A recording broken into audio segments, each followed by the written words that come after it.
আপনারা জানেন যে এই অন্তঃপরিকরণ সরকার এই হিন্দুদের ধর্মীয় উৎসব নিয়ে যথেষ্ট বিভিন্ন স্তরে পরিকল্পনা নিরাপত্তা নিয়েছে এবং তারই ধারাবাহিকতায় সারা বাংলাদেশে উৎসাহ উদ্দীপনার মধ্য দিয়ে হিন্দু সম্প্রদায়ের দুর্গা উৎসব শুরু হয়েছে।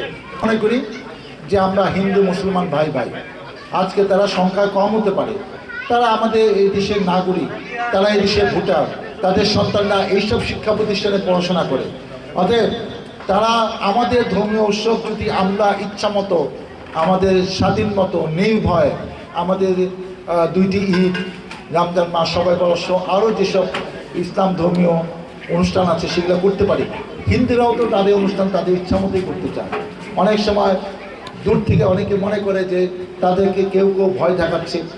কোনো রাজনীতিবিদ, কোনো দল কখনো হিন্দুদের নিয়ে বিরূপ মন্তব্য করবে না এবং তাদেরকে যে যখন দায়িত্ব পেয়েছে সরকার পরিচালনায়, হিন্দুদের পাশে প্রতিটি সরকার ছিল বলে আমি মনে করি।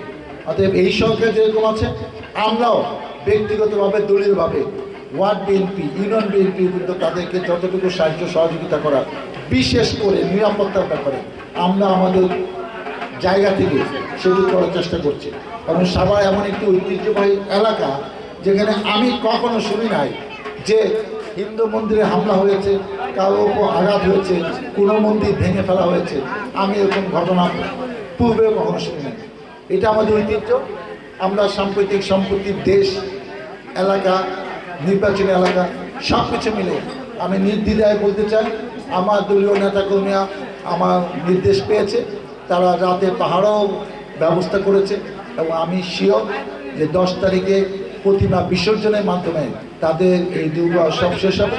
কোনো অপ্রীতিকর ঘটনা ঘটবে না, কিংবা ঘটার চেষ্টা করলে যারা করবে তাদেরকে ছাড়া হবে না, তাদেরকে আইনের আওতায় এনে যা যা শাস্তি দেওয়া দরকার ইনশাল্লাহ আমরা প্রশাসনের সহায়তা নিয়ে সেই কাজ করার জন্য বদ্ধপরিকর।